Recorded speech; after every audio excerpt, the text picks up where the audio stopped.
know it. Um, and when they do, they're bringing multiple bodies, which leaves someone else open. So that's the impact that she has when she's out there, when she's assertive and aggressive. Coach, in the first half, was there like a special message or anything that you gave to the bigs? Because I just seen they just picked up their activity levels for you. Yeah, but it wasn't just for them. It was for the whole team. I just felt like LA was playing just with more aggression, with a faster pace. That we were just kind of allowing them to move where they wanted to move, and that wasn't part of the game plan. That wasn't part of the energy that we wanted to play with in the first half. And um, you know, we made a little bit of run to close out the half, and it wasn't as bad as it looked or could have been going into half, down six, I think. And but second half, I thought we came out with the same and with a different level of intensity. We were able to carry that all the way through the second half. So Coach, at the start of the season, we talked to you and a bunch of the players about adjusting to a new system. They also mentioned your championship pedigree. We've seen a lot of rough third quarters and second halves. We didn't see that tonight. Is tonight's victory kind of a sign that that system is being adapted to by this team? I don't know if you can get that just from one game. I think you got to build up some consistency over the course of a few games to really feel that. But what I will say is that the effort that we gave in Atlanta, our last game, combined with the effort that we gave in for most of the game tonight, I think that lets us know that we're trending in the right direction. And we've had a level of fight and will that has kind of carried us. Allowed us to be in games these last two, and fortunately to come out on top today. But the messaging is just that we can't have anything less than that effort wise. If we give the right level of effort, if we take care of the ball, if we stay attentive to the game plan, then we'll find ourselves in some of these games. And so that's been the messaging thus far. Marsh, would you say that this is the most sound and cohesive defensive performance you've seen out of your team this season? Uh, yeah, I think that in the second half for sure. And so we want to put together 40 minutes and not put ourselves in a hole early in the game. But we protected the three much better in the second half. I think LA was 1 for 10. So I just thought our commitment to staying connected to bodies and being able to cover for each other and scramble opportunities. I think that we were able to put a little bit more pressure on the opposing offense and came out on the right side today. So. Coach, you guys did a really good job, especially in the first half of containing Kelsey. But then, of course, we saw that Azare was shooting lights out behind the arc, and then you guys adjusted.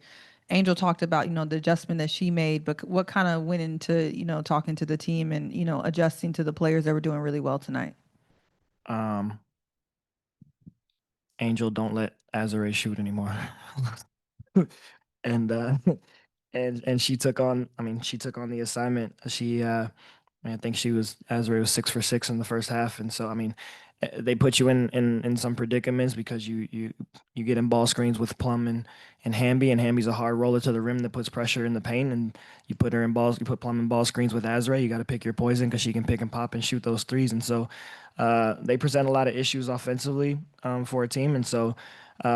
But again, I just thought that our commitment to the game plan in that second half and just our level of effort ramped up a notch, and I thought that was allowing us to cover areas that we weren't necessarily able to cover in that first half. Tyler, in the second half, multiple players had 3, 4 fouls. How did you see the team adjust to that while not losing aggressiveness? I think it was a matter of doing our work early a little bit. I think that sometimes I mean, we preach doing your work early, whether it's in the post or on the perimeter, a lot just to avoid being in foul trouble. A lot of times foul troubles come when you're late getting to a spot or late getting into a body, and the refs only see the retaliation of physicality. They don't necessarily see the initial, and so we want to be able to be physical early, so that now it puts us in position to defend the way that we want to defend. And so I thought we just did a better job of that in the second half. Yeah, Coach, good team win tonight. Can you speak to having Jefferson back in the lineup? I mean, it was great. I mean, I know she didn't play much tonight, but you can underestimate what it does for a locker room and from a morale boost standpoint. Just having someone who's fought so hard to get back and to be in this position, and she didn't care that she played 2 minutes tonight. She just was great and happy and grateful to dress out and be out there with her teammates and support them. And that support hasn't wavered even when she was sidelined. So she's one of our most vocal on the team, and that continued tonight. And I know her teammates were proud to see her out there today.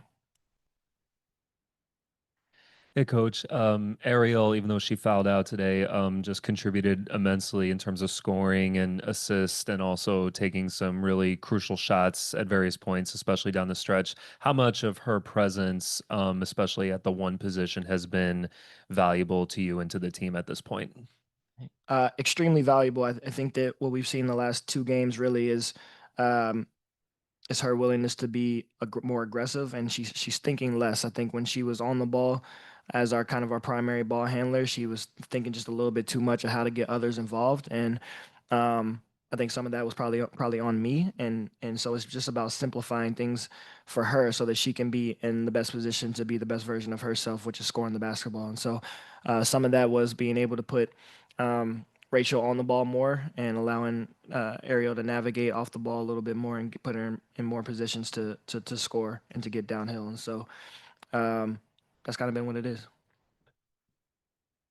Marsh, I spoke to players beforehand, and the one thing that they said about wanting to stay mentally strong through the things, but through the losses heading into this, was just trusting the process. Something that you also preached from the start of the season. A month-ish into this season and having your system implemented, do you feel like that process is starting to produce the results that you want to see, regardless of record?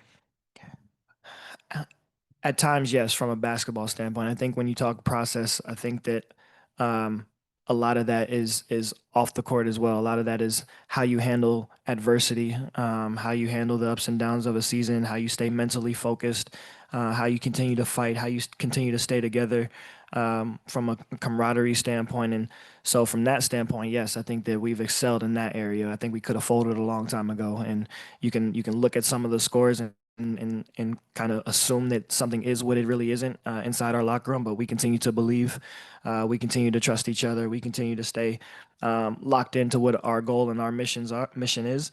And then from a basketball standpoint, I think that we see glimpses here and there, and we want that to be more consistent. I think it has been more consistent, from the Atlanta game and then tonight, and so we want to continue to build on that and not take steps backwards. We'll close out with Roberta on Zoom. Please unmute. Hi, Coach. After such a performance by Camila today and with her leaving tomorrow, how does the team prepare for her absence? What's the impact of her absence on the team? Yeah, I mean it's a big impact, but also it's an opportunity for the rest of the team to step up and to fill in when needed. It's unfortunately not the first time that we've been in a situation like this year. So it was the same kind of feeling when Sloot went down, and it was just we gotta make up for what we're losing, and so we'll hold it down as best we can for the next few games while Camilla's competing overseas. But I think that if we compete with the level of effort that we've had these last two games, we should still be in a decent position to be in these games and to have a chance to win. And so, I don't really know what that looks like yet schematically. We just want to take one game at a time, but we'll put together a game plan that allows us to compete at Golden State and at LA on the road. Thanks, everyone.